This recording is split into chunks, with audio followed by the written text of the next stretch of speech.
4장 수용액에서의 반응. 수용액에서의 반응은 이 용액에서의 반응인데 그 중에서도 물이 용매인 상태에서의 반응을 우리가 수용액에서의 반응 이렇게 보고요. 이 챕터에서 알아두어야 될 내용들은 전해질과 비전해질의 의미, 그리고 이제 수용액에서 이제 침전 반응이 어떤 것들이 일어나는가 이런 것들을 살펴보면 될 것이고요. 그 다음에 수용액 반응 중에서 중요한 게 산염기 반응이고 그 다음에 산화하는 반응이에요. 그래서 산염기 반응의 정의, 즉 산하고 염기에 대한 정의 먼저 해야겠지요. 그리고 이놈들의 중화 반응, 중화 반응이라고 얘기하면 산과 염기가 1대1로 반응을 하는 것을 우리가 중화 반응 이렇게 얘기를 합니다. 그 다음에 산화하는 반응이 있는데요. 산화하는 반응을 하려면 산화라고 얘기를 하면 전자를 잃어버리는 것, 정확히는 뺏기는 거죠. 다른 놈한테 뺏기게 되면 산화가 일어났다고 얘기를 하고요. 반대로 뺏어오게 되면 그것을 우리가 환원 이렇게 얘기를 합니다. 그런데 이제 분자성 물질을 이루는 비금속 같은 경우는 이온이 되지 않기 때문에 전자가 들어오고 나가는 걸 명확히 알 수가 없어요. 그래서 이제 그러한 것들을 이제 산화수라는 개념을 도입을 해서 이거는 산화수라는 개념은 뭐냐면요. 모든 화학 결합을 이온 결합을 보는 거예요. 그래서 예를 들면 뭐 물 하게 되면요. 산소하고 수소가 화학 결합을 하고 있는데 이 기준은 뭐냐면 화학 결합을 통해 갖고 전자를 끌고 가는 조금이라도 더 끌고 가면 그쪽에 전자를 다 끌고 갔다고 보는 거예요. 그래서 예를 들면 산소하고 수소하고 화학 결합을 하게 되면 산소가 전자를 잘 끌고 가니까 즉 이제 전기농도라고 표현을 하는데요. 그래서 전자를 다 끌고 가게 되면 산소는 고결합에서는 마이너스 1가가 되는 거고 그 다음에 수소 같은 경우는 원래 전자가 하나 있었는데 그것을 뺏겼기 때문에 플러스 1가가 돼요. 근데 이제 물 같은 경우는 이제 산소가 양쪽에 수소하고 결합되고 있기 때문에 각각의 수소 원자하고 결합하면서 전자를 하나씩 뺏어온다고 보면 마이너스 2가가 되는 거죠. 이제 이렇게 결정하는 게 산화수 결정법이에요. 그 다음에 활동도 서열되어 있는데 활동도 서열은 보통 이제 금속 갖고 얘기하죠. 금속의 활동도 서열 이렇게 얘기하는데 어떤 놈이 상대적으로 잘 뺏기는가? 잘 뺏기는 게 보통 이제 위쪽에 있죠. 그래서 여러분들이 아마 뭐 중고등학교 때 배웠던 리카바카나 뭐 요 순서로 내려가는 게 바로 활동도 서열이고요. 그 다음에 마지막으로 보는 게 용액의 농도와 적정 이렇게 되어 있는데 여기서 용액의 농도를 사용한 건 몰농도를 사용을 합니다. 몰농도는 용액의 부피분의 용질의 몰수로 우리가 표현이 되는데요. 요놈의 장점은 뭐냐면요. 몰농도하고 부피를 곱하게 되면 몰수가 나와요. 그럼 화학 반응이라는 게 몰수의 비니까 그러면 몰농도하고 부피만 곱하게 되면 몰수를 쉽게 바꿀 수 있죠. 또는 이제 물 켰을 때도 마찬가지로 똑같이 적용이 돼요. 물 켜게 되면 농도가 묽어져요. 대신에 부피는 커져요. 두 놈을 곱하면 일정해집니다. 그래서 요 놈을 이용을 하게 되면 우리가 이제 화학 반응식에서 이제 용액 대 용액에 반응했을 때 이제 모르는 농도를 우리가 결정할 수 있어요. 그걸 우리가 적정 이렇게 얘기를 해서 이렇게 얘기를 합니다. 이 챕터에서 알아둬야 될 내용들은 일단 뭐 전해질이라는 개념하고요. 이온 반응식 어떻게 표현되는가? 뭐 거기에는 뭐 이제 알짜 이온 반응식 같은 것들이 있어요. 그 다음에 산과 염기에 대한 개념, 그 다음에 산화환원, 여기서는 마찬가지로 산화수라는 개념도 같이 알아야겠지요. 그 다음에 산화제와 환원제 있는데 산화제 환원제는 마치 뭐하고 똑같냐면요. 우리 제산제 속 쓰릴 때 제산제를 먹는데 제산제의 역할이 제산제는 염기성 물질이에요. 그래야지 산을 제거할 거 아니에요. 그것처럼 산화제 하면 다른 놈을 산화시키는 거. 그러면 어떻게 해요? 전자를 뺏어야겠죠. 전자를 잘 뺏어가는 놈들이 산화제가 될 거고 환원제는 반대예요. 전자를 잘 뺏기는 놈들. 보통 이제 금속 같은 경우가 되겠죠. 특히 이제 활동도 서열이 위쪽에 있는 놈들이 거기에 해당이 됩니다. 그 다음에 여기서 반드시 알아둬야 될 내용 중에 하나가 뭐냐면 농도라는 개념, 몰농도라는 개념을 여러분들이 반드시 알고 있어야 돼요. 자, 그 다음에 이 챕터의 뭐 순서를 보게 되면 일단 용액이 어떤 건가에 대해서 얘기를 하고요. 그 다음에 침전 반응, 어떤 상태가 됐을 때 침전이 잘 일어나는가 이런 것들을 볼 거고요. 뭐 일정한 패턴이 있긴 있어요. 그 다음에 산염기에 대해서 살펴볼 거고 그 다음 산화환원, 그 다음에 용액의 농도 이렇게 돼 있고요. 마지막으로 양론돼 있는데 조금 전에 얘기했던 바로 그런 내용이에요. 그래서 이제 몰농도하고 부피를 알게 되면 몰수 쉽게 계산할 수 있으니까 그렇게 해서 이야기를 하는 게 양론 이렇게 되겠죠. 그 다음에 4-1절에 보면 뭐에 대해서 얘기를 하냐면요. 용액, 그 중에서 수용액에 대해서 얘기를 하는데 원래 용액은 뭐를 얘기하냐면요. 두 가지 이상의 균일하게 섞여 있게 되면 그걸 우리가 용액 이렇게 얘기를 합니다. 그 중에서 이제 많은 놈을 용매, 적은 놈을 용질 이렇게 표현을 하는데요. 요게 이제 원래 정의예요. 근데 이제 대부분의 경우 그렇긴 하지만 이제 무리일 경우, 물이 들어가는 경우 어느 정도 물이 들어가게 되면요, 물이 양이 좀 적더라도 수용액 이렇게 표현하는 경우가 있어요. 그건 이제 구하기 쉽고 많이 쓰기 때문에 그렇게 표현을 하는 거고요. 엄밀히 얘기하면 사실은 옳지 않은 표현 방법이긴 하지만 그렇게 많이 씁니다. 그래서 예를 들면 뭐 물에다가 소금을 넣게 되면 소금이 녹게 되면 소금물이 되게 되는데, 그러면 이런 경우 물이 용매가 되는 거고요. 이 용질이 이제 소금이 되겠죠. 그 다음에 전해질과 비전해질에 대해서 얘기를 하는데요. 전해질이라고 얘기를 하면 전해질 용액하게 되면요, 용액 상태에서 양쪽에 이렇게 전극을 꽂았을 때 전기가 흐르게 되면 전해질 용액이 되는 거고요. 비전해질은 전기가 안 흐르는, 그죠? 물하고 비슷한 상태, 이런 상태가 되게 되면 우리가 그거를 비전해질 이렇게 이야기를 합니다. 그래서 예를 들면 순수한 물 하게 되면요, 전기가 거의 잘 안 흐르죠. 그죠? 그 다음에 설탕물 하게 되면 전기 흐르는 게 순수한 백설탕이면요, 뭐하고 비슷하냐면 물하고 비슷해요. 그래서 물이 전기가 안 흐르면 순수한 물에다가 설탕을 넣으면 어떻게 해요? 당연히 걔도 마찬가지로 전기가 안 흐르겠죠. 물하고 비슷한 정도의 그런 정도가 됩니다.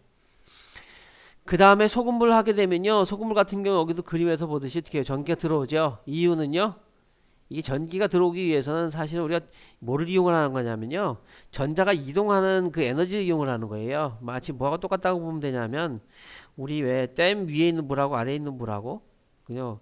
위쪽에 있는 물이 아래쪽으로 내려오면서 에너지를 방출하죠. 그거하고 똑같아요. 위쪽에 있는 놈이 아래쪽에 이동을 하면서 에너지를 방출하게 되는데, 그걸 우리가 전이차라고 이야기를 해요. 그래서 전자가 이동할 수 있는 통로가 있게 되면 그러면은 우리가 그걸 도체라고 이야기를 하고요. 전해질 같은 경우는 전자가 직접적으로 이동하기는 좀 어렵지만 어떻게 해요? 이온들이 움직여요. 양으로 하전되어 있고 음으로 하전되어 있는 전극이 있게 되면 이온들이 움직이면서 전기가 통하는 것처럼 보이죠. 그래서 저렇게 불이 들어오는 그런 현상이 보이는 거죠. 물에서 그럼 소금물이 어떻게 녹아서 용액이 되는가, 이거에 대해서 살펴보면요, 사실은 용액이 되려면은 사실은 두 가지 힘에 의해서 좌우가 돼요. 하나는 뭐냐면 분자간 인력, 또는 이제 어떤 뭐 결정을 이루고, 여기 소금 같은 경우 보게 되면 이제 격자 에너지라고 해서요, 이온하고 이온 간의 정전기적 인력, 이런 상태에 있는 거 하고요. 그 다음에 다른 하나의 상태는 뭐냐면요, 수용액으로 녹아 들어가게 되면 어떻게 돼요? 요게 분자 간의 인력 있죠. 물 분자 간의 인력의 형태가 깨져요. 그래서 다른 새로운 분자 간의 인력 또는 이온 간의 인력이 형성될 수 있어요. 그래서 소금이 물에 녹아 들어가게 되면 어떻게 돼요? 원래 물 분자 간의 인력하고 소금, 소듐 이온하고 염화 이온 간의 정전기적 인력이 뭐로 바뀌냐면요, 염화 이온하고 물 간의 정전기적 인력하고요, 그 다음에 소듐 이온하고 물 간의 정전기적 인력 형태로 바뀌어요. 인력의 세기로만 하게 되면 어느 쪽이 크냐면요, 소금이 결정 상태로 있는 게 인력 에너지는 더 커요. 그러면 이렇게 왜 녹아 들어갈까요? 그건 이제 다른 팩터가 하나가 더 작용을 해요. 그 팩터는 뭐냐면요, 퍼지려는 경향성이에요. 마치 뭐로 보면 되냐면 기체 같은 경우 보면 돼요. 기체 같은 경우 분자간 인력이 굉장히 작거든요. 그럼 얘는 전적으로 뭐에 의해서 움직이냐면요, 퍼지려는 경향성에 의해서 움직여요. 그래서 한쪽이 영기압이고 한쪽이 일기압인 두 개의 통을 연결을 시키게 되면 일기압에 있는 기체가 영기압 쪽으로 이동을 하게 되죠. 요 힘이 전적으로 뭐에 의존을 하냐면 퍼지려는 계량성에 의존을 하게 되는데, 소금이 물에 녹아 들어가게 되면 어떻게 돼요? 원래는 이렇게 격자 안에 이렇게 딱 갇혀있던 NaCl 이온들이 녹아 들어가게 되면 수용액 전체로 돌아다니게 되죠. 그럼 돌아다닐 수 있는 공간이 넓어져요. 기체가 팽창하는 것처럼. 요 두 가지 에너지 효과를 합치게 되면요, 소금 같은 경우는 어느 쪽이 유리하냐면 퍼지는 경향까지 포함시키게 되면 퍼지는 쪽이 유리하다는 거죠. 그럼 계속 퍼져 들어가요. 그런데 한없이 그럼 퍼져 들어가냐면 그렇지 않은 경우가 생겨요. 이유는 왜 그러냐면, 앞에서 기체 얘기를 했는데 한쪽이 영기압이고 한쪽이 일기압이에요. 그럼 일기압에서 영기압 쪽으로 이동하려는 힘은 굉장히 강해요. 그런데 이게 시간이 지나서 딱 코를 여는 순간 일기압은 압력이 낮아질 거고요, 한쪽은 압력이 점점 좀 높아져서 한쪽이 0.49기압 정도 되고 한쪽이 0.51기압 되게 되면 이동하는 힘이 상대적으로 굉장히 약하죠. 왜냐하면 양쪽에 비슷한 개체수만큼 있기 때문에 서로 퍼지려는 경향성이 상쇄가 되게 되면 남는 양이 얼마 안 돼요. 그거하고 똑같이 소금도 마찬가지로 어떻게 돼요? 계속 녹아 들어가게 되면 이미 이온들이 퍼져 있어요. 그러면 어떤 현상이 생기냐면요. 여기 이제 퍼지려는 경향성이 점점점 감소해요. 아까 에너지로 분리하다 그랬죠? 그 두 개의 힘이 딱 같아지게 되면 어떤 현상이 일어나냐면 더 이상 녹아 들어가는 개체수의 비율하고요. 이게 쉬운 얘기로 소금의 안에 있는 결정의 개체수가 안 바뀐다는 뜻이에요. 그렇다고 해서 가만히 있는 건 아니에요. 아까 기체 얘기했는데 만약에 0.5기압, 0.5기압 양쪽의 기체가 각각 있다고 얘기를 했을 때 뭐 예를 들면 한쪽에 수소고 한쪽에 헬륨이라고 얘기를 하면 두 놈이 화학 반응 안 하니까요. 두 개를 딱 연결시켜 놓으면 기체들이 가만히 있는 게 아니고 어떻게 해요? 확산되죠. 이게 똑같아요. 소금도 가만히 있는 게 아니고 포화용액에서도 마찬가지로 어떻게 해요? 녹아 들어가요. 동시에 어떻다고요? 녹아 들어가면 과포화되죠. 그럼 떠돌아다니는 놈이 다시 들어와요. 결정의 안에 있는 개체수는 일정하게 유지되지만 어떻게 해요? 계속 바뀌는 거죠. 이제 그 상태가 바로 용액의 상태예요. 녹아 들어가는 과정을 우리가 뭐라고 얘기를 하냐면 수용의 경우 수화 이렇게 얘기를 하고요. 뭐 용매가 특종화되지 않으면 용매화 이런 표현 쓰면 돼요. 그 다음에 이렇게 양연하고 음연들 이렇게 각각 나눠져서 이렇게 녹아 들어가는 과정을 우리가 해리 이렇게 표현을 합니다. 그에 비해서 이제 메탄올 같은 경우는요 어떻게 되어 있냐면 이것도 마찬가지예요. 사실은 분자간의 인력을 보게 되면요 분자간의 인력을 보게 되면 메탄올 분자간의 인력하고 메탄하고 물 분자간의 인력 보게 되면 어느 쪽이 더 강력하냐면요 당연히 메탄올 분자간의 인력이 훨씬 낫겠죠. 그죠? 그런데 퍼지라는 경향성까지 포함하면 어떻게 돼요? 이 경우는 퍼지라는 경향성에 의해서 절대적으로 영향을 받아요. 왜냐하면 그 에너지 차이가 굉장히 작을 거예요. 뭐 측정을 안 해봤기 때문에 사실은 잘 모르지만 굉장히 작기 때문에 이런 경우 어느 정도까지 섞일 수 있어요? 0에서부터 100%까지 완벽히 섞이죠. 예, 그렇게 용액이 만들어질 수 있어요.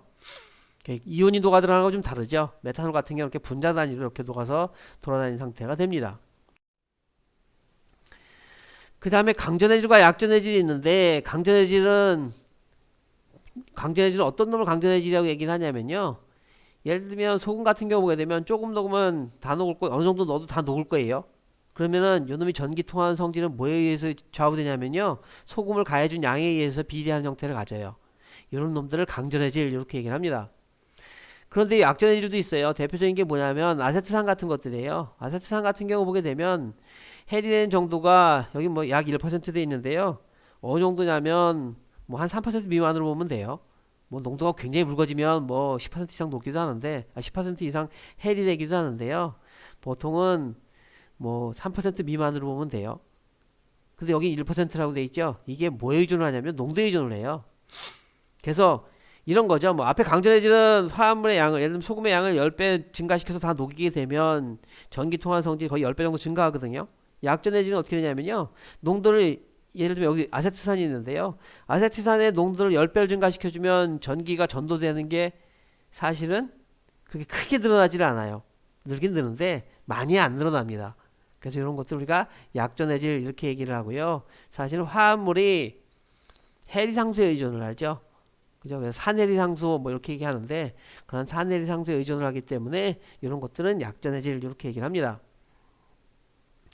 그 다음에 화학평형에 대해서 얘기를 하는데요. 화학평형이라고 얘기를 하면 조금 전에 얘기했던 포화소금물 상태가 평형 상태예요. 그래서 소금의 결정 내에 있는 각각 소듐이온하고 염화이온의 개체수는 일정하게 유지가 되지만 사실 어떻다고요? 계속 바뀌죠. 그래서 다른 표현으로 뭐라고 그러냐면요. 동적 평형이라는 표현도 써요. 움직이고 있는 상태에서 평형이 계속 되고 있는 상태라는 거죠. 4-2절 침전 반응. 침전 반응이라고 이야기를 하면 불용성 생성물을 만드는 경우 그런 것들을 우리가 이제 침전 반응 이렇게 이야기를 하고요. 불용성이라는 표현은 어떻게 이야기가 되냐면요. 1리터에 0.01몰 이하가 녹게 되면 그걸 우리가 불용성 이렇게 이야기를 합니다. 요새는 불용성이라는 표현도 있고 난용성 뭐 이런 표현도 쓰는데요. 왜냐하면 염이 완전히 안 녹진 않거든요. 약간 녹긴 녹아요. 그래서 조금 전에 얘기했던 것처럼 0.01몰보다 작게 녹게 되면 불용성이라는 표현을 쓰게 되면 완전히 안 녹는 것처럼 생각할 수 있기 때문에 요새 이제 난용성 이런 표현도 많이 씁니다. 그 다음 침전물 하게 되면 침전물은 용액 내에서 생긴 불용성 고체를 갖다 우리가 침전물 이렇게 이야기를 하고요. 여기 있는 그림처럼 납이온하고 요오드와 이온이 있는 각각의 용액을 저렇게 섞게 되면 요오드와 납이 용해도가 별로 안 좋기 때문에 저렇게 침전을 형성을 합니다. 그래서 이 반응 같은 경우는 이제 침전물이 요오드와 납이 될 거고요. 이 반응은 이제 침전 반응이 됩니다. 이온 결합 화합물과 용해도의 지침되어 있는데요. 용해도의 지침은 보통 이제 일반적인 용해도는 100g당 얼마만큼 녹는가를 보통 얘기를 합니다. 그래서 용해도가 크다는 의미는 용매 100g당 뭐 수액이라고 얘기하면 물 100g당 녹는 양이 많다는 의미죠. 그래서 예를 들면 뭐 소금 같은 경우는 잘 녹는 편에 속하는데요. 그런 것들 용해도가 크고 그 다음에 뭐 앞에서 봤던 요오드와 납이나 뭐 그런 종류들 같은 경우는 용해도가 좀 떨어지지요. 그 다음에 이러한 것들은 용해도는 온도의 영향을 받아요. 앞에서 요오드와 납 얘기를 했었는데요. 요오드와 납 같은 경우 온도를 높이면 용해도가 많이 증가해요. 그래서 난용성이 아닌 그때 뭐 온도가 높으면 70도 80도 되게 되면요. 그때는 난용성이 아닐 정도로 이렇게 많이 녹기도 해요. 상온 기준으로서 우리가 난용성이라고 표현을 하는 거고요. 그 다음에 당연히 용매 종류 따라 다르겠죠. 우리가 지금 보는 거는 물에 대해서 얘기를 하는데요. 뭐 다른 용매를 쓰면 당연히 달라질 거고요. 뭐 용질 종류에 따라서 당연히 달라지겠죠. 그렇게 보면 되고요. 기체 같은 경우는 온도가 올라가게 되면 용해도가 감소를 해요. 모든 기체가 다 그래요. 반대로 이제 온도가 낮아지게 되면 용해도가 증가합니다. 뭐 쉽게 일상생활에서 볼 수 있는 게 뭐냐면 탄산수라고 그러죠. 뭐 또는 뭐 탄산 음료 이런 종류를 보게 되면 온도가 높아진 상태에서 뚜껑을 열게 되면 기포가 많이 생성되는 걸 볼 수 있어요. 일반적으로 시판되는 탄산 음료 같은 경우는 1기압보다 높은 압력을 줘서 1기압 기준하면 과포화시킨 거죠. 과포화시킨 상태이기 때문에 온도가 높게 되면 갑자기 기체가 많이 생성이 돼요. 그래서 마치 끓는 것처럼 이렇게 볼 수 있는데 그런 현상이 이제 용해도가 감소해서 생기는 거고요. 그러한 것들 좀 용해도를 좀 덜 감소시키게 기포가 생성되는 걸 조금 억제시키고 싶으면 온도를 낮춘 상태에서 뚜껑을 열면 기포가 좀 덜 생기겠죠. 그런 것도 우리가 쉽게 볼 수 있어요. 그 다음에 이제 그 온도 따라서 영향을 받게 되는데요. 조금 전에 얘기했던 것처럼 이제 그런 것들을 우리가 이제 그래프로 표현을 하게 되면 용해도 곡선 이렇게 표현을 하고요. 기체 같은 경우는 온도가 증가하게 되면 용해도가 떨어지게 되는데 이제 반대로 이제 압력이 높아지게 되면요. 반대 현상이 보여요. 압력의 비례한 형태를 가져요. 그래서 압력이 2배 증가하면 용해도가 2배 증가합니다. 그래서 이거를 헨리의 법칙 이렇게 표현을 해요.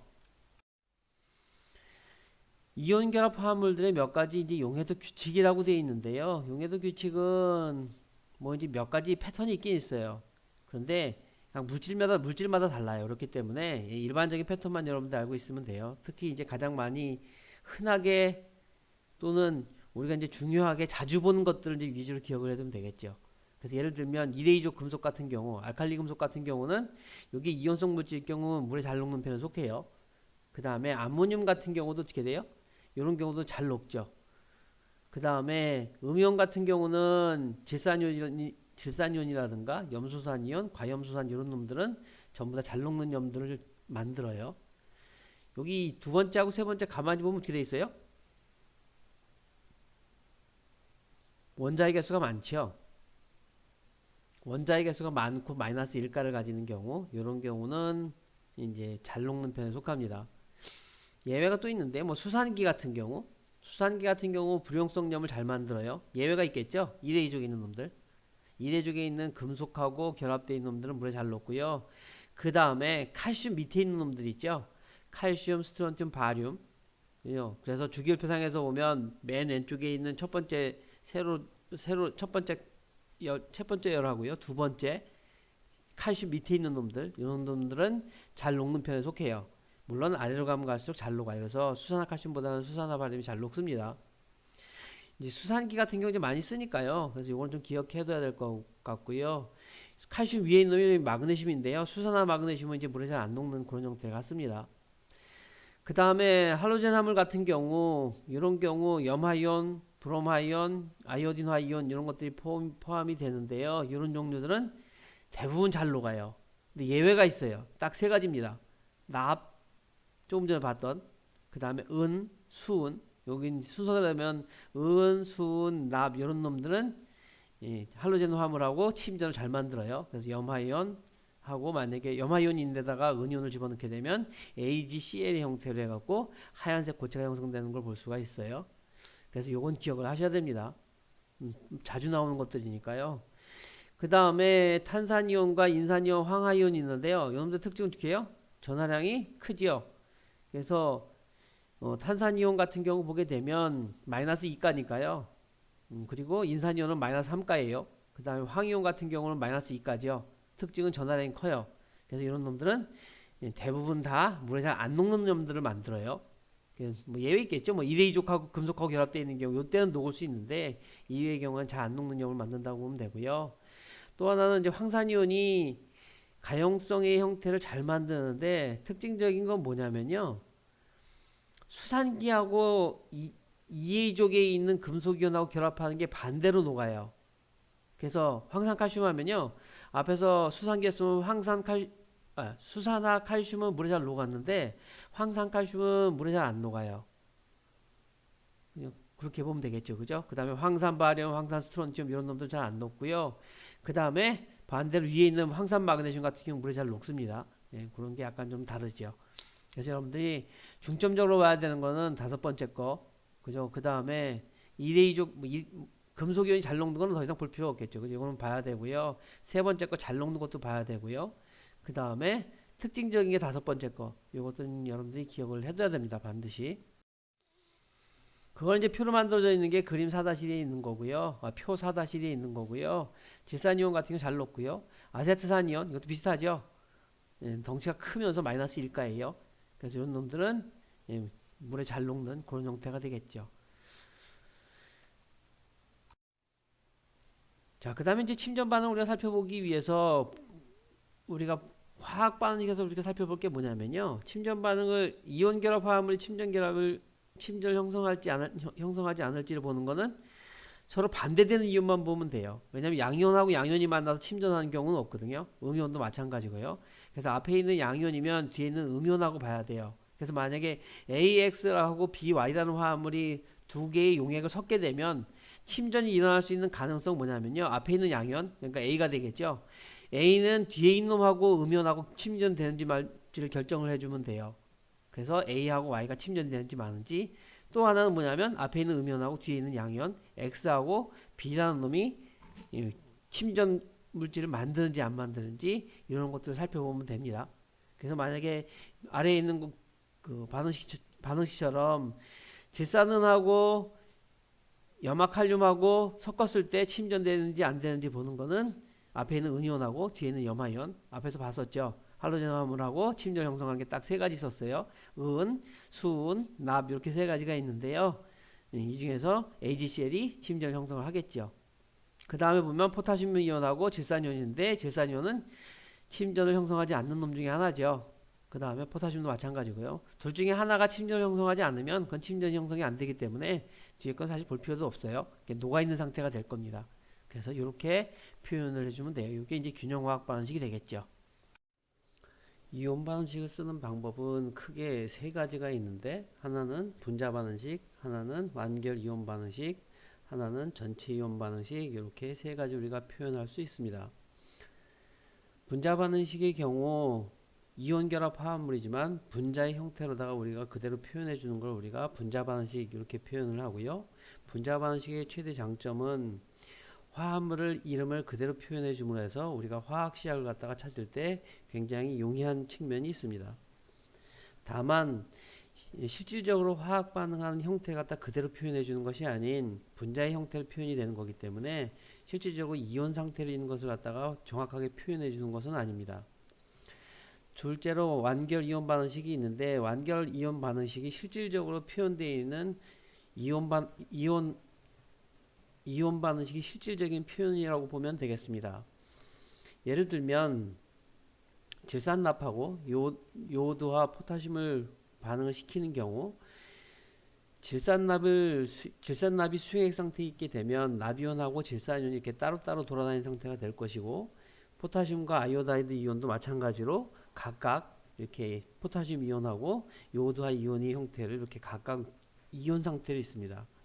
그래서 섞기 전 상태는 이렇게 4개의 이온이 있다가 섞는 순간 침전 형성되게 되면 요오드와 납이 침전 형성이 되고 포타슘 이온과 질산 이온이 각각 이온 상태로 녹아있는 상태가 됩니다. 그래서 이 상태에서 가만히 보게 되면 반응 전하고 반응 후하고 여기 반응식이 밑줄 쳐져 있는 거하고 같은 이렇게 보게 되면 반응 전하고 반응 후에 동일한 형태가 남아 있게 되면 이들을 우리가 구경꾼 이온 이렇게 이야기를 하고 실질적으로 반응에 참여하지 않는 것을 볼 수 있습니다. 그래서 완결 이온 반응식은 실질적으로 반응에 참여하지 않는 구경꾼 이온까지 포함을 해서 이야기를 하는 것이고 실질적인 반응에 근접하다고 볼 수 있습니다. 단점이라고 하면 반응식이 복잡해질 경우 여러 개의 화합물이 같이 반응을 하는 경우 전체적으로 표현하게 되면 너무 반응식이 복잡해지는 단점은 있습니다. 세 번째로 보면 실질적으로 침전 반응 같은 경우에 많이 사용하는 반응식으로 알자이온 반응식이 있습니다. 알자이온 반응식은 실질적으로 반응이 일어나는 것들만 표현해 주는 것으로 예를 들면 요오드와 이온하고 나비온이 둘이 만나서 침전하는 반응을 이렇게 간략하게 표현해 줄 수 있습니다. 표현해 주는 방법은 구경꾼 이온을 양쪽에 같은 개수만큼 지워주게 되면 같은 개수만큼 지워주고 남아있는 것을 적어주게 되면 그것이 바로 알자이온 반응식이 되겠습니다. 4-3절 산염기와 중화반응. 여기서 산이라고 이야기를 하면 수액에 녹아서 수소이온을 발생하게 되면 그것을 우리가 산이라고 얘기합니다. 그래서 산의 대표적인 형태 하면 신맛을 나게 한다든가 또는 리트머스 종이를 붉게 변환시킨다든가 또는 금속 같은 것들하고 반응을 해서 수소기체를 생성하는 반응, 이러한 것들이 대표적인 산의 형태를 띱니다. 또한 염기성의 성질을 띠는 탄산염이라든가 중탄산염들과 반응을 하여 이산화탄소를 생성하기도 합니다. 산용액의 경우 염기성도 마찬가지지만 전기 전도성을 갖게 됩니다. 염기 같은 경우는 산하고 다르게 수소이온하고 반응을 하는 경우 또는 용액 상태에서 수산기를 방출하는 경우 이런 것들이 염기성 물질이 되고 이들의 대표적인 특징은 쓴맛을 내거나 또는 미끌미끌한 성질을 내거나 또는 리트머스 시험지를 푸르게 변화시킨다든가 또는 앞에 있는 산하고 똑같이 마찬가지로 전기전도성을 갖는 그런 특성을 갖고 있습니다.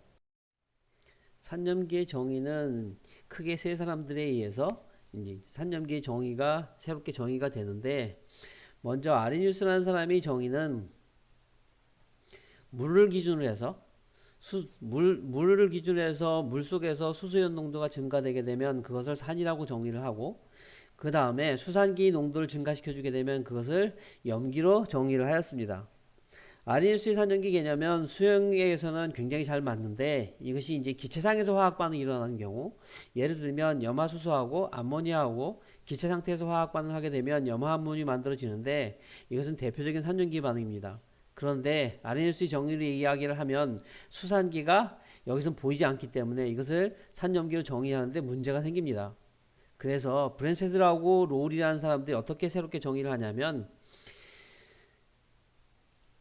암모니아하고 염화수소하고 화학 반응할 때 보게 되면 염화암모늄하고 염화이온으로 바뀌는 과정을 보게 되면 염화수소로부터 수소이온이 암모니아 쪽으로 이동하는 그러한 형태를 띠게 됩니다. 그래서 브랜스트하고 롤이라는 사람들이 어떻게 새롭게 정의를 하냐면 수소이온을 기준으로 해서 정하게 되는데 양성자 이온을 주게 되면 그러면 그놈들이 산이 되는 것이고 반대로 양성자 이온을 받게 되면 그것이 염기가 되게 됩니다.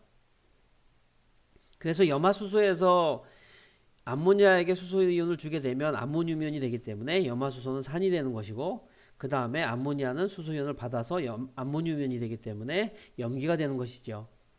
그런데 여기서 끝나지 않고 염화수소를 물에 푸는 과정도 마찬가지로 산염기 반응으로 볼 수가 있습니다. 그래서 염화수소를 물에 넣게 되면 염화수소에서 수소이온이 물 분자로 이동을 하게 되면 남는 것은 염화이온이 남게 되고 물 분자로 이동된 수소이온은 하이드로겐 이온을 형성하게 됩니다. 그래서 염화수소를 물에 푸는 반응 자체도 산염기 반응이 되는 것이지요. 그래서 일반적인 산염기 반응은 이 두 사람의 정의에 의해서 우리가 쉽게 이야기를 할 수 있지만 산염기 반응이 좀 더 확정된 이론이 있습니다. 그것은 루이스라는 사람이 산염기 개념인데요. 이 사람의 기준은 수소이온이 가서 붙으려면 반드시 무엇이 있어야 되냐면 전자쌍이 있어야 됩니다. 그래서 기준을 전자쌍으로 보는 거죠. 그래서 전자쌍을 제공해주는 암모니아 같은 경우 비공전자쌍이 있는데요. 여기에 가서 달라붙게 되는데 여기에 있는 비공전자쌍을 우리가 염기라고 얘기를 하는 거고요. 그 다음 전자쌍을 받는 놈, 여기서 이제 수소이온이 됐었죠. 수소이온 같은 경우는 전자쌍을 받는 놈, 그래서 루이스산, 루이스 염기 이렇게 이야기를 합니다. 그런데 조금 전에 이야기했듯이 수소이온은 루이스산, 그 다음 전자쌍을 받는 놈들은 루이스 염기 이렇게 표현을 하는데 그 이유는 무엇이냐면 루이스라는 사람의 산염기 개념은 너무 확장시켰기 때문에 예를 들면 소금을 물에 푸는 과정조차도 산염기 반응을 볼 수 있게 되는 그러한 문제가 생깁니다. 예를 들면 소금을 물에 풀면 소듐이온하고 염화이온이 있게 되는데 소듐이온이 물 분자하고 붙게 되면서 주변에 소듐이온을 물 분자가 둘러싸게 됩니다. 그러면은 물 분자에 있는 전자쌍이 앞쪽으로 오게 되고 그 다음에 이 부분은 부분적으로 음전하를 띠게 됩니다. 물 분자 자체에서 산소가 부분적으로 음전하를 띠고 있는 전자쌍 부분이 양전하를 띠고 있는 소듐이온하고 정전기적 인력이 형성되면서 안정화가 되게 되는데 그러면 이러한 반응조차도 산전기 반응이 되게 되는 것이지요. 그래서 루이스라는 사람의 산전기 반응은 일반적인 산전기 개념으로 보지는 않습니다. 다만 이 루이스라는 사람의 산전기 개념이 살아남은 이유 중에 하나는 무엇이냐면 전이금속이 주변에 있는 리간드라고 이야기를 하는 여기서는 이제 전자쌍을 줄 수 있는 놈들이죠. 그래서 예를 들면 염화이온이라든가 물분자라든가 이러한 것들이 주변에 둘러싸게 되면 전자쌍을 주는 놈들을 전자쌍을 제공해 주는 놈들을 루이스 염기 이렇게 이야기를 하는 것이고 중심에 있는 금속이온을 루이스 산이라고 이렇게 표현을 합니다. 이런 표현이 있는 이유는 무엇이냐면 예를 들면 염화코발트 같은 경우 보게 되면 염화코발트는 푸른색의 색깔을 띠게 되는데 이 염화코발트가 공기 중에 있는 물 분자를 잡아서 수화가 되게 되면 푸른색에서 점점 붉은색 쪽으로 이동을 하게 됩니다. 그런데 이러한 것들을 설명을 할 때 물 분자가 가서 달라붙게 되는데 이러한 것들을 이야기를 할 때 물 분자는 루이스 염기가 되는 것이고 그 다음에 금속이온은 루이스 산이 되는 것이죠. 그래서 이렇게 창물 같은 것들을 형성을 할 때 좀 더 용이하게 설명할 수 있기 때문에 루이스라는 사람의 산염기가 살아남게 된 것이지요. 산염기 개념으로 한번 보게 되면 앞에 있는 두 가지만 보면 되겠지만 산염기 개념을 이해를 하는 전체적인 그림을 볼 때는 이 세 가지 다 기억을 해두는 것이 훨씬 좋습니다. 자, 그 다음에 이제 산염기 개념으로 다시 돌아가서 브랜스테드 로우리 산염기 종류되어 있는데요. 2일 양성자산 되어 있는데 2일 양성자산 같은 경우는 양성자를 하나만 내는 경우죠. 그래서 조금 전에 얘기했던 염산 또는 염화수소 이런 것들이 해당이 될 거고요. 그 다음 질산도 마찬가지고 그 다음에 아세트산 이런 것들은 전부 다 2일 양성자산입니다. 물론 이제 앞에 있는 염산이라든가 또는 질산 같은 경우는 해리되는 정도가 99.9% 이상이기 때문에 강전해지면서 강산입니다. 그런데 그에 비해서 아세트산 같은 경우 해리되는 정도가 99% 미만이기 때문에 이런 것들 우리가 통칭해서 약산이라고 그러고요. 보통 이제 아세트산 같은 경우는 1에서 3% 그 이하로 해리가 됩니다. 그래서 이런 것들은 약산 이렇게 표현이 되고요.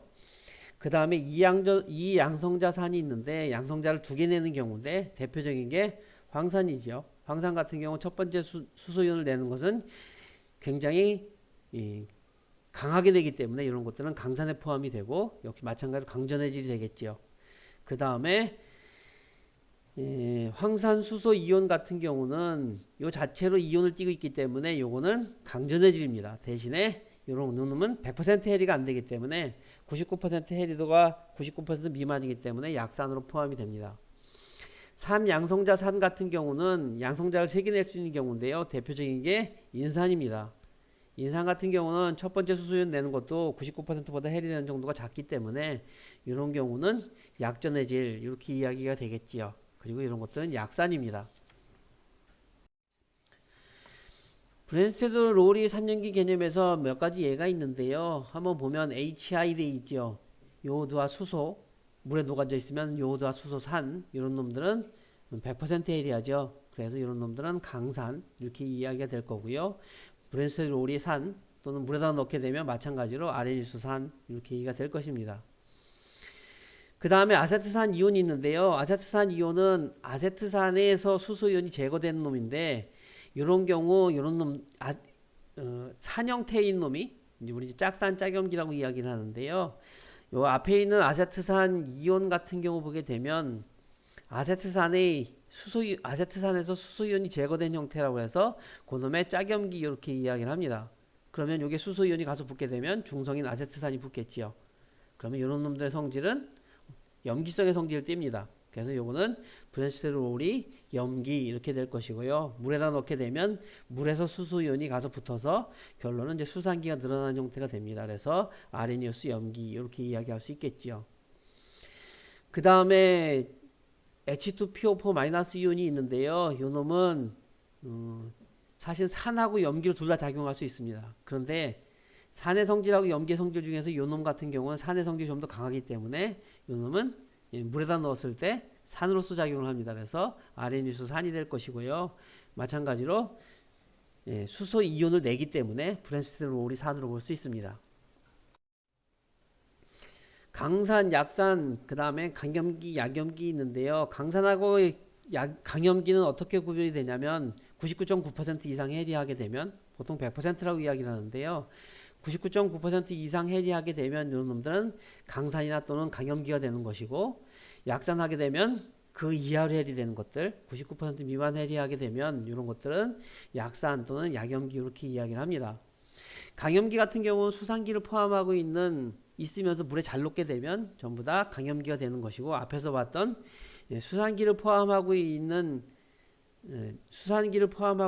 염들 중에서 물에 잘 녹는 놈들은 전부 다 강염기가 될 것이고, 강산 같은 경우는 수소를 포함하면서 물에서 100% 해리하는 것들, 그래서 여러분들 교재에 나와 있는 종류들이 이렇게 7가지 정도가 주로 나오고, 이제 몇 가지 요게 전문이냐면 그건 아니고 몇 가지 더 있습니다만, 여러분들 교재는 이 정도로만 보면 충분할 거라고 생각이 됩니다.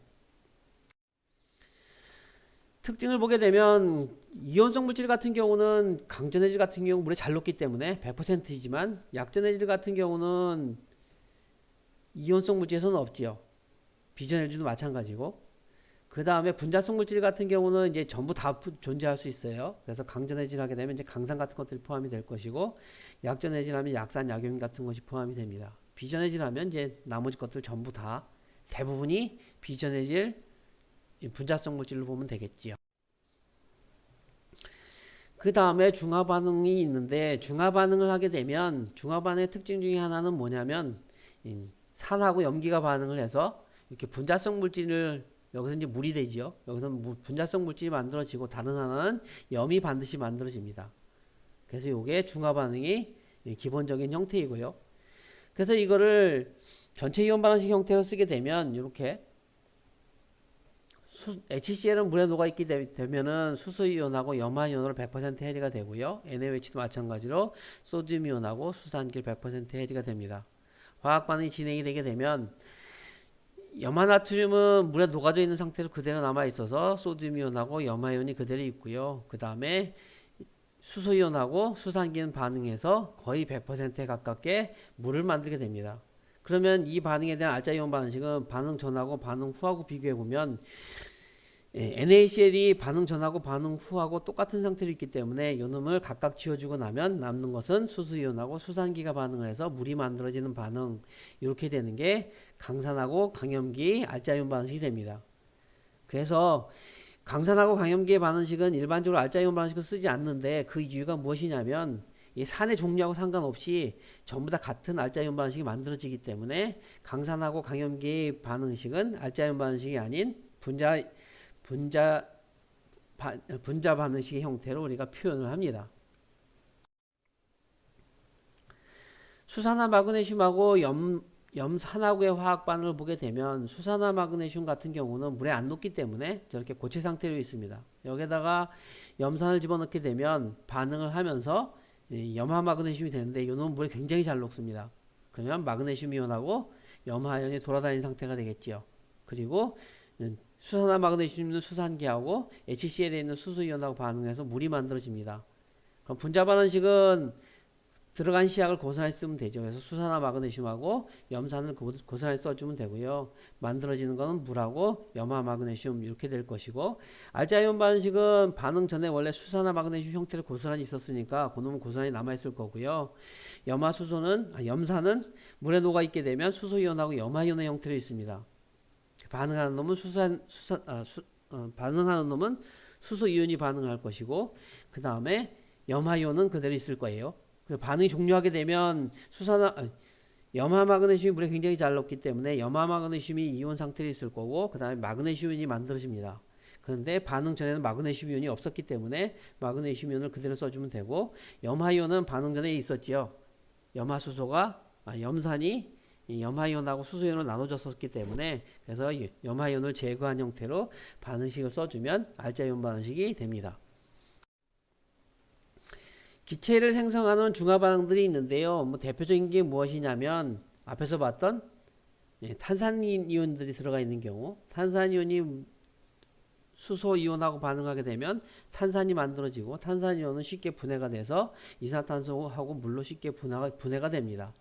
다른 하나는 무엇이냐면 여기 있는 황화이온처럼 황화이온이 수소이온하고 반응하게 되면 황화수소가 만들어지게 되는데요. 이런 경우 황화수소가 상온에서 기체입니다. 그래서 기체로 날아가게 되면 이게 바로 기체를 생성하는 중화반응의 예가 되겠지요. 그래서 마찬가지로 HCl은 강산이기 때문에 수소이온하고 염화이온으로 나눠서 쓰면 되고, Na2S도 마찬가지로 소듐이온하고 황화이온으로 이렇게 나눠서 쓰면 됩니다. 생성물질은 H2S하고 NaCl인데, NaCl은 물에 녹아져 있는 상태이기 때문에 소듐이온하고 염화이온으로 이렇게 나눠서 쓰면 되고, 결론적으로는 NaCl만큼 양쪽에서 빼주게 되면 남는 것들 다 써주게 되면 알자이온 반응식이 됩니다. 탄산이온, 조금 전에 얘기했던 것처럼 중탄산이온이나 또는 탄산기 계열을 포함하고 있는 그러한 염으로 되어 있는 화합물들은 강산하고 반응시키게 되면 전부 다 이산화탄소를 생성을 합니다.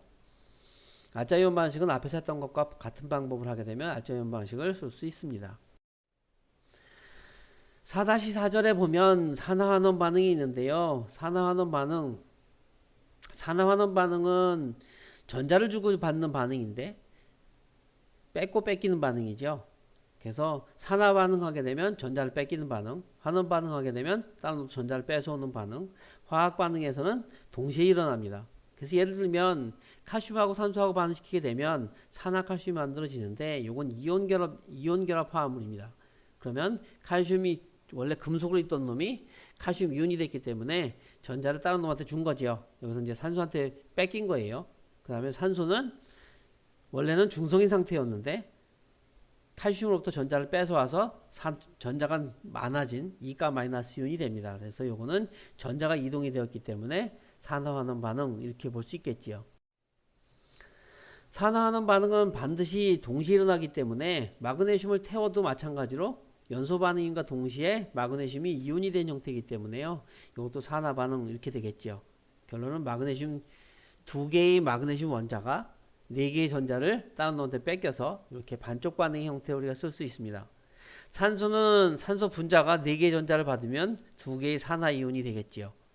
그래서 이 2개의 반응식을 더하게 되면 전자가 소멸되고 남는 물질만 표현을 해주게 되면 이렇게 마그네슘하고 산소하고 반응해서 산화 마그네슘 형성되는 반응 이렇게 쓸 수 있습니다. 산화제와 환원제라는 표현도 있는데요. 산화제라는 표현은 우리가 무엇을 이야기하냐면 다른 놈을 산화시키는 물질을 우리가 산화제 이렇게 이야기를 합니다. 환원제는 다른 놈을 환원시키는 물질. 그래서 여기 아연하고 황산구리하고 있는데요. 황산구리가 물에 녹아져 있게 되면 구리이온하고 황산이온이 됩니다. 따로따로 돌아다니는 상태가 되게 되는데, 여기 있는 구리이온이 아연 금속에 가서 달라붙어서 전자를 뺏어오고 자기는 구리로다 환원이 되게 됩니다. 그래서 여기서는 이제 아연이 전자를 뺏겼기 때문에 산화가 일어난 거고, 구리는 전자를 뺏어왔기 때문에 환원이 일어납니다.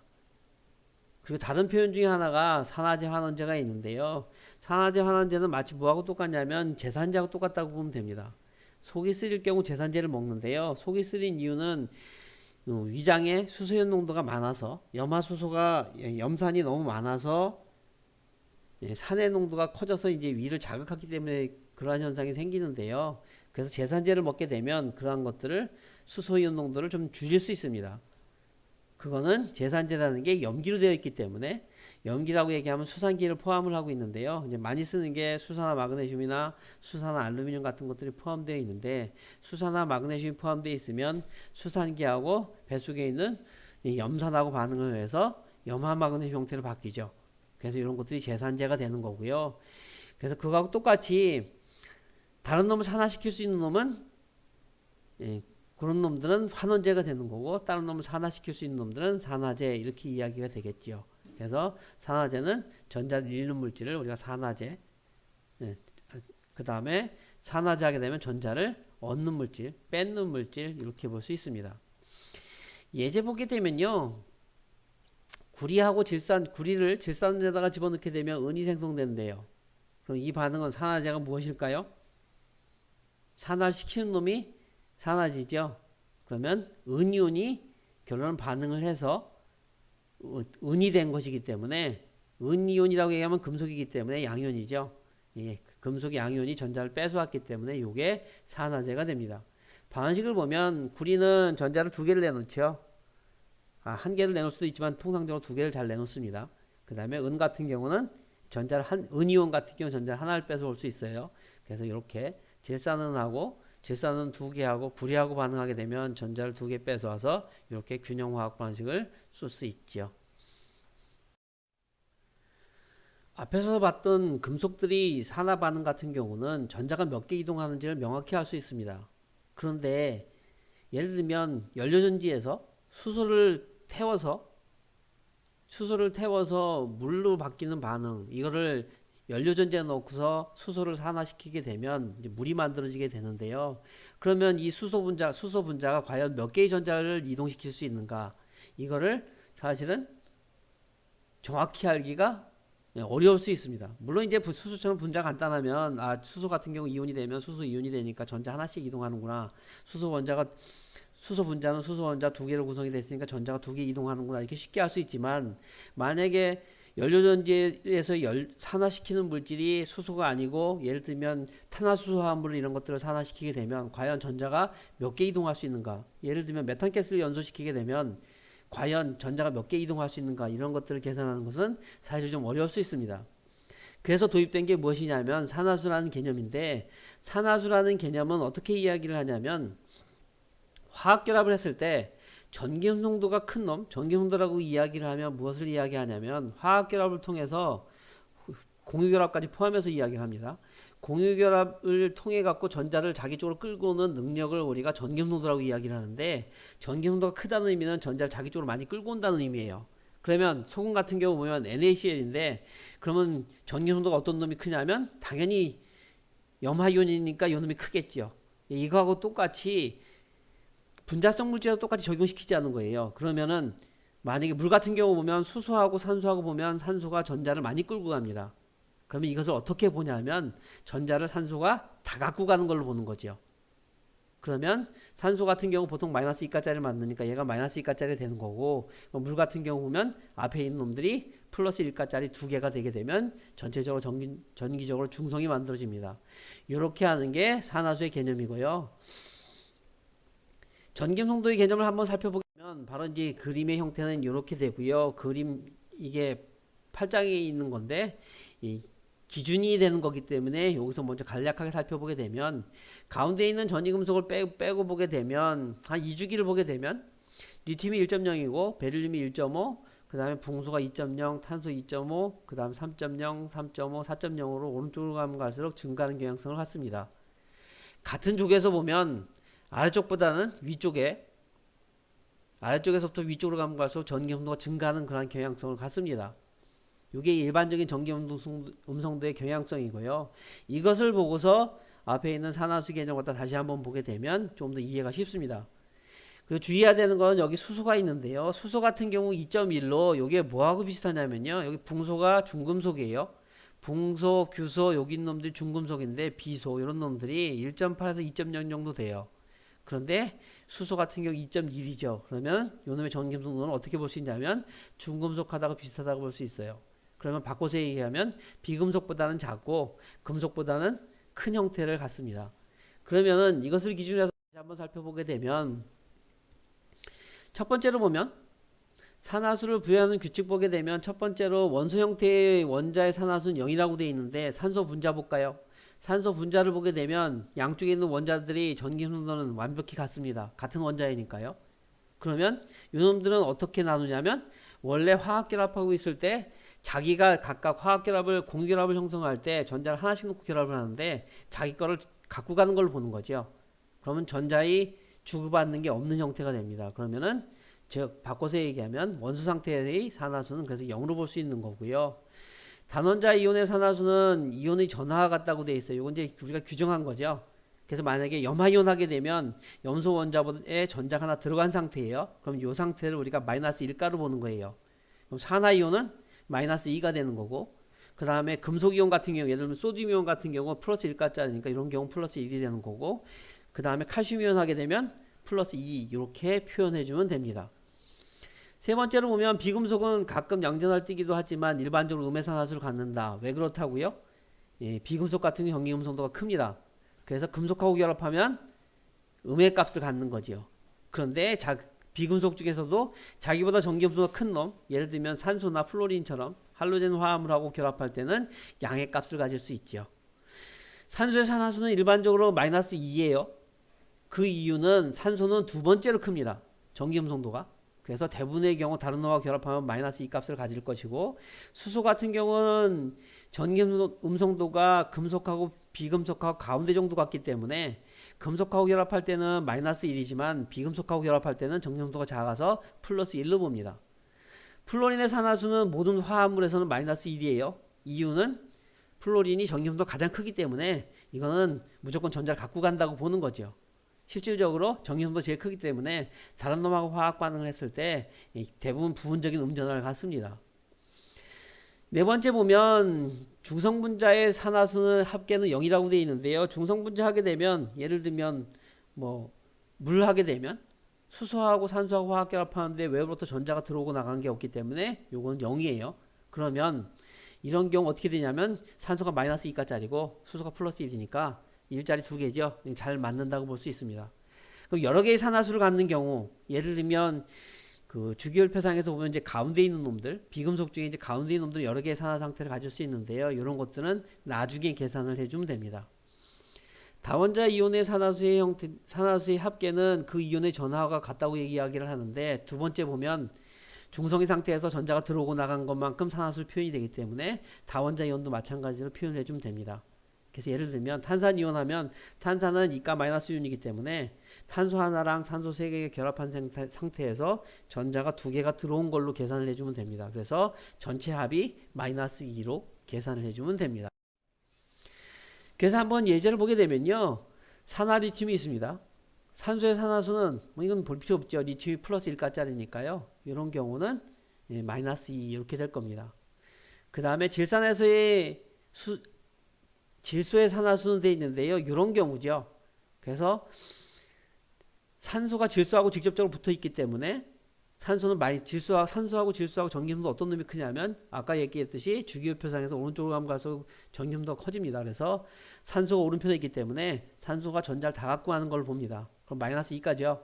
산소가 마이너스 2짜리 6개, 그 다음에 수소는 플러스 1짜리, 그렇게 되게 되면 결론은 플러스 1에다가 그 다음에 질소 잘 모르는 거 X로 놓고요. 산소는 마이너스 2짜리 3개 쓰니까 마이너스 6. 합하면은 총합은 0이 돼야 돼요. 그러면 질소의 산화수는 플러스 5 이렇게 결정을 해주면 됩니다. 그 다음에 중크롬산 포타슘이 있는데요. 중크롬산 포타슘도 마찬가지예요. 포타슘 이온은 플러스 1짜리죠. 플러스 1짜리 2개. 그래서 플러스 2.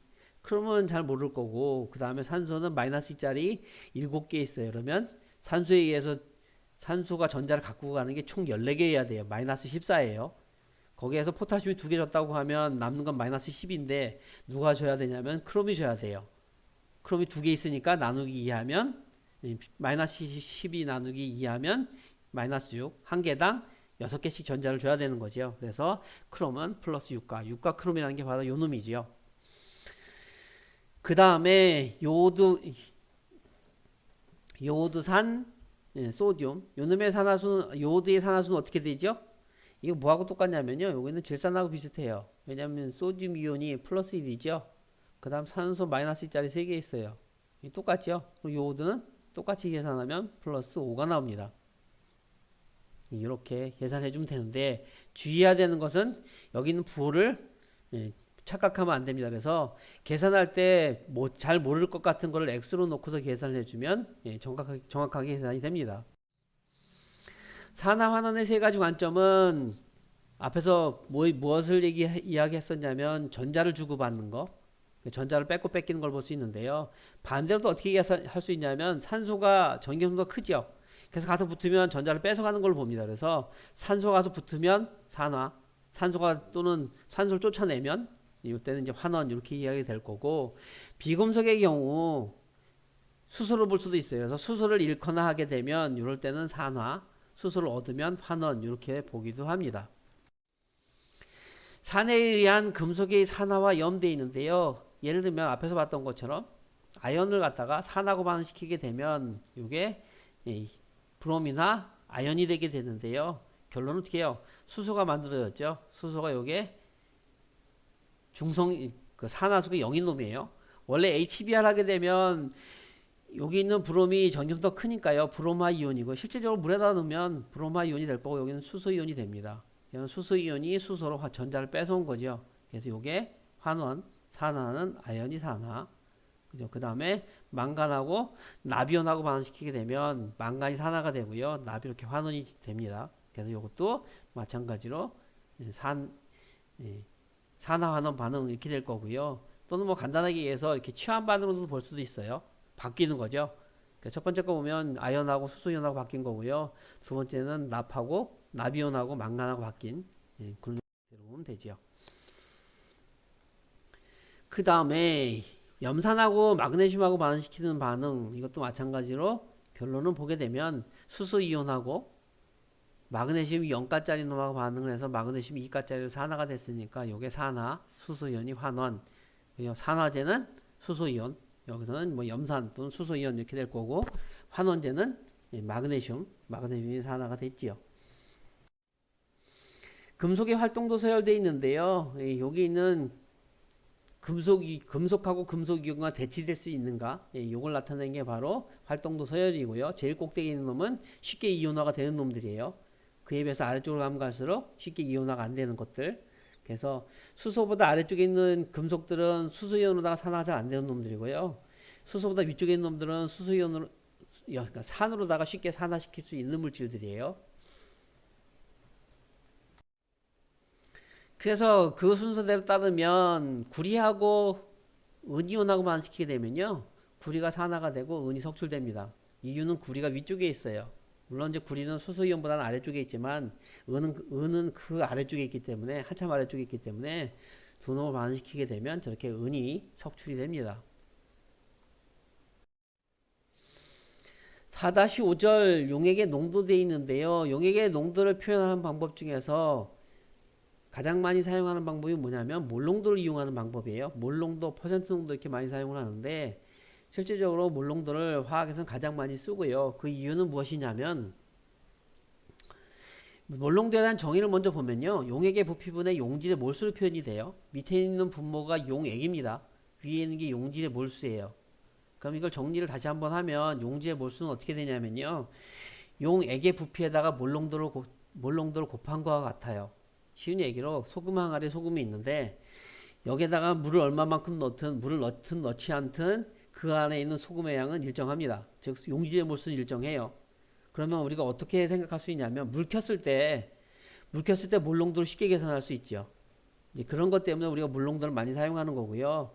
퍼센트 농도는 그에 비해서 뭐 질량 퍼센트 같은 경우 좀 쉽습니다만 이런 경우 물 키는 경우 쉬운데 대신 화학 반응시킬 때는 질량 퍼센트를 이용해서 계산하기가 굉장히 어려워요. 그런데 물농도의 장점은 우리 몰수로 얘기를 하니까요. 화학 반응식이 몰수의 비이기 때문에 마찬가지로 똑같이 적용시킬 수 있습니다. 그래서 우리가 이제 몰농도를 많이 쓰는 거고요.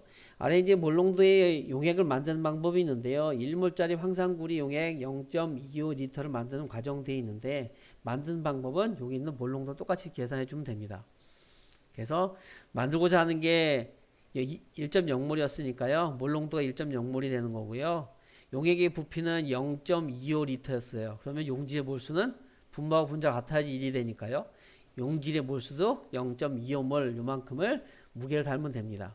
그래서 모질량 이용해서 계산을 하면 39.9g 정도 나오고요. 이렇게 부피 플라스크에다가 이 부피 플라스크는 눈금이 하나밖에 없어요. 250ml짜리 부피 플라스크에다가 이렇게 넣고서 여기다 물을 채워서 눈금까지 채우게 되면 정확히 250ml가 됩니다. 이렇게 만들게 되면 1.0몰 황산구리 용액이 되겠지요.